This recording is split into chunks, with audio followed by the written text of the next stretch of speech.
బసవతారకం ఆసుపత్రి లక్షలాది మందికి సేవలు అందిస్తుందని సీఎం రేవంత్ రెడ్డి తెలిపారు. ఆసుపత్రి వార్షికోత్సవంలో ఆయన పాల్గొని మాట్లాడారు.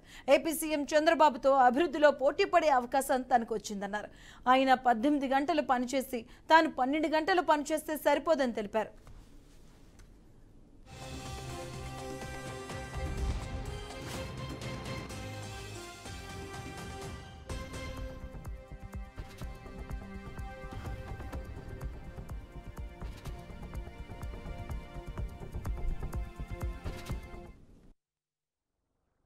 ఈరోజు పక్క రాష్ట్రంలో నారా చంద్రబాబు నాయుడు గారు ముఖ్యమంత్రిగా బాధ్యత చేపట్టిన తర్వాత అభివృద్ధిలో సంక్షేమంలో వారితో పోటీ పడి ఈ రాష్ట్రాన్ని ముందుకు నడిపించే అవకాశం నాకు వచ్చింది.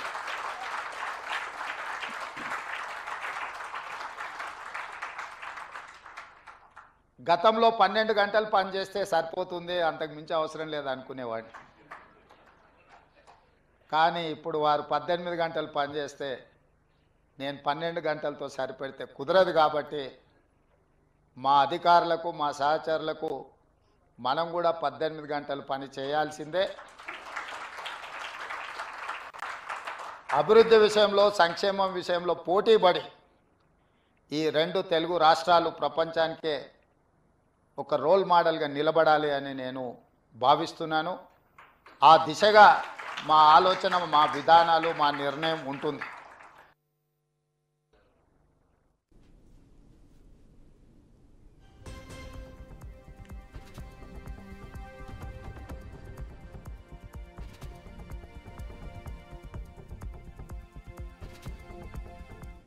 బసవతారకం ఆసుపత్రి లక్షలాది మందికి సేవలు అందిస్తుందని సీఎం రేవంత్ రెడ్డి తెలిపారు. ఆసుపత్రి వార్షికోత్సవంలో ఆయన పాల్గొని మాట్లాడారు. ఏపీ సీఎం చంద్రబాబుతో అభివృద్ధిలో పోటీ పడే అవకాశం తనకు వచ్చిందన్నారు. ఆయన 18 గంటలు పనిచేసి తాను 12 గంటలు పనిచేస్తే సరిపోదన్నారు. తెలంగాణ రాష్ట్ర నేతలు, అధికారులు కూడా 18 గంటలు పనిచేయాల్సిందేనని అన్నారు. అభివృద్ధిలో తెలుగు రాష్ట్రాలు పోటీ పడాలని, ప్రపంచానికి ఆదర్శంగా నిలవాలి అని రేవంత్ రెడ్డి తెలిపారు.